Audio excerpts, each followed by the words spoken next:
Valorizar um ponto, competição curta, tem que sempre pontuar. Conseguimos 4 pontos em 2 jogos, 2 times difíceis. Vamos pra cima, Ponte. Esse daí é o caminho, beleza? Vamos!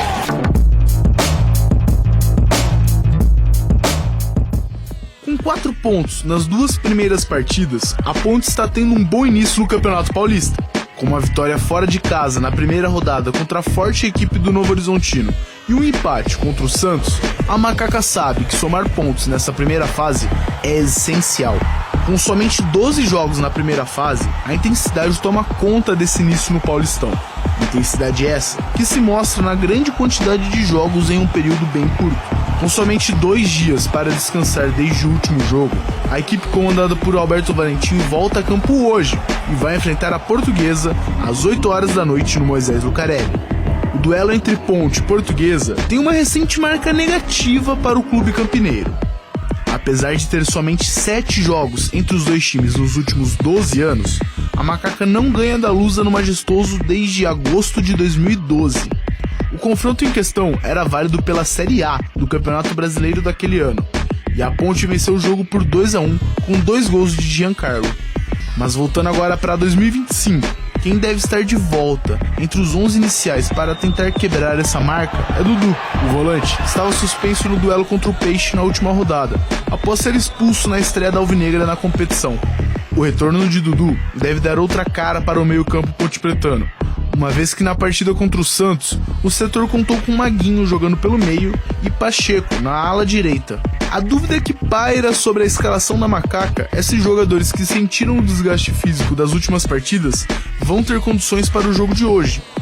Arthur, Jean Dias e Pedro Vilhena foram substituídos devido ao cansaço ou algum incômodo apontado durante a partida. O Jean, o Pedro e o Arthur pediram substituições. Eu tive que fazê-las forçadas.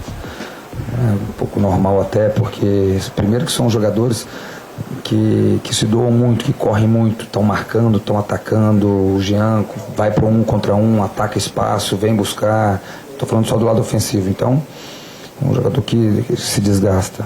Estava muito bem no jogo, mas vamos recuperá-lo agora, porque a gente vai precisar dele e dos demais aí para fazer um jogo muito difícil contra a Portuguesa próximo. Dessa maneira, uma provável escalação da Macaca para o duelo contra a Lusa tem Diogo Silva no gol, Simon, Emerson, Arthur ou Castro na defesa, Maguinho, Léo Oliveira, Danilo Barcelos e Dudu pelo meio, e na frente formando o ataque da Macaca, Serginho, Pedro Vilhena ou Elvis e Jean Dias. Ponte Preta e Portuguesa entram em campo hoje no Moisés Lucarelli às 8 horas da noite pela 3ª rodada do Campeonato Paulista. Para o próximo jogo eu preciso ver todos, analisar com calma. Nós vamos ver depois a Portuguesa, nós vamos ver aqueles jogadores que estão bem fisicamente primeiro, para depois eu junto com a comissão técnica, nós tomarmos a decisão de quem iniciará o jogo. Dudu foi expulso contra o Novo Horizontino e desfalcou a Macaca contra o Santos. A Ponte fez um primeiro tempo quase que perfeito, nas palavras do Alberto Valentim. E agora, hein? Perdeu espaço? Vai ser escalado nesse jogo de hoje? Dudu retorna como titular, ele começou como titular. O que é que vocês fariam? Não dá para saber, porque essa pergunta está diretamente ligada à maneira que a Ponte vai jogar. Por exemplo, se ele repetir o esquema com 4 laterais, provavelmente o Dudu não vai jogar, porque o Arthur sai para a lateral esquerda com o Danilo Barcelos e entra o Emerson, que se adaptou bem ali, não é? Agora vai acrescentar mais um volante, se ele não vai tirar nenhum dos laterais, não tem necessidade. Eu já acho, gosto, tá? Não estou criticando, mas eu já acho em casa jogar com 4 laterais um exagero. Tudo bem, o Santos justifica, beleza, tem jogadores qualificados, mas com todo respeito à Portuguesa, não há necessidade, na minha opinião, de jogar com mais um volante e 4 laterais. Não sei o que ele vai fazer, eu acho que o Dudu pisou na bola, e manter o Dudu fora do time é um alerta para o próprio jogador, que tem que se comportar de maneira diferente. Bom jogador, maior respeito por ele, se jogar, boa sorte para ele, não é? Agora, 4 laterais e mais um volante, sem tirar um, então Se vai jogar o Dudu, beleza, titular, joga pra caramba, cara de confiança do treinador, tira o Emerson do time. Aí o Dudu vai conseguir fazer, caso jogue com 4 laterais, a função do Arthur ou do quarto zagueiro?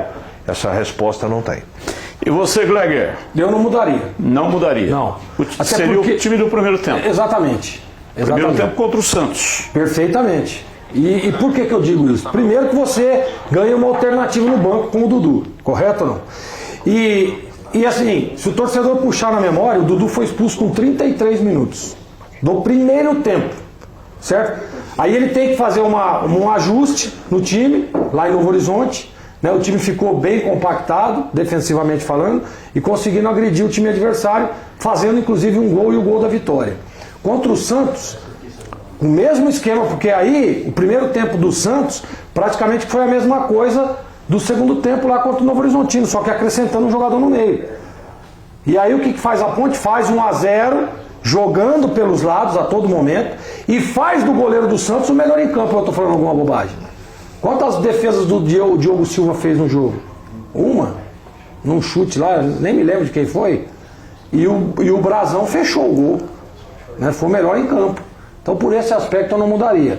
Ah, mas viu, é alguma retaliação do Dudu? Claro que não. É só olhar o que apresentou o time da Ponte sem o Dudu. Então fica no banco, vira uma opção, vira uma alternativa, que acho até interessante, que ele é bom jogador, mas o time da Ponte respondeu. Respondeu, e por esse aspecto eu não mudaria. Claro que você vai enfrentar um time diferente do Santos. E aí a postura dentro do campo tem que ser outra. Adianta as linhas, né, agride um pouco mais, marca a saída de bola, aí dá para você ter alternativas, mas na escalação eu não mexeria. Tem uma pergunta corrente que está vindo pela internet, Batista, rápido, sobre Vilhena ou Elvis. Na minha opinião tem que continuar o Vilhena. Já o Elvis vai ser aproveitado, vai voltar aos poucos, não é? Mas para mim, que está todo mundo perguntando sobre isso, eu acho que é um tema que tem tudo a ver com o jogo de hoje. Eu continuaria com o Vilhena. Para vocês analisarem provável escalação da Portuguesa. Provável porque o time mesmo, né, só sai naquela 1 hora antes do jogo, que é o protocolo. Rafael no gol, Alex Silva, Gustavo Henrique, Alex e Lucas Hipólito na defesa, Hudson, Fernando Henrique, Daniel Júnior e Cristiano no meio, Henrique Almeida e Maceió no ataque. Esse é o provável time da Portuguesa. Eu não, então é a mesma coisa, eu não mudaria não. Acho que tem que encarar, e a Ponte tem mais time, está numa crescente, né? E essa ideia que teve o Alberto dessas dobras do lado tem confundido os times adversários. O Santos teve muito problema, principalmente no primeiro tempo. No segundo tempo ele ajustou, né? E aí conseguiu equilibrar o jogo. Mas eu manteria o mesmo esquema, do jeito que a Portuguesa vier. O mesmo esquema e um pouco mais agressivo. Isso sim eu faria. Time por time, a Ponte é mais time que a Portuguesa. E tem toda a possibilidade de ganhar o jogo. Só que isso é no campo teórico. Se a Ponte cometer os erros que cometeu no segundo tempo da partida contra o Santos, corre risco contra a Portuguesa. Então é bom respeitar bastante a Portuguesa, mas a Ponte para mim é a favorita para ganhar o jogo. Vamos dar uma olhada aqui na arte da Rádio Bandeirantes, que estará transmitindo este jogo em 85,7 FM e também no canal de vídeos no youtube.com/Rádio Bandeirantes Campinas. Ponte Preta e Portuguesa, dia 22 de janeiro, às 20 horas, hoje no Majestoso. E aqui embaixo, os nossos patrocinadores: Rocha Autopeças, Paraflu, Seara Alimentos, Iga Atacado, Desktop, Sicredi, Aroma das Ervas, KTO, Jogue com Responsabilidade e Pisocol Argamassas. A transmissão começa às 19h30. Tem o Esporte em Debate, programa esportivo número 1 do rádio em Campinas, e logo na sequência a abertura da grande jornada. Leandro Boles vai transmitir o jogo para você.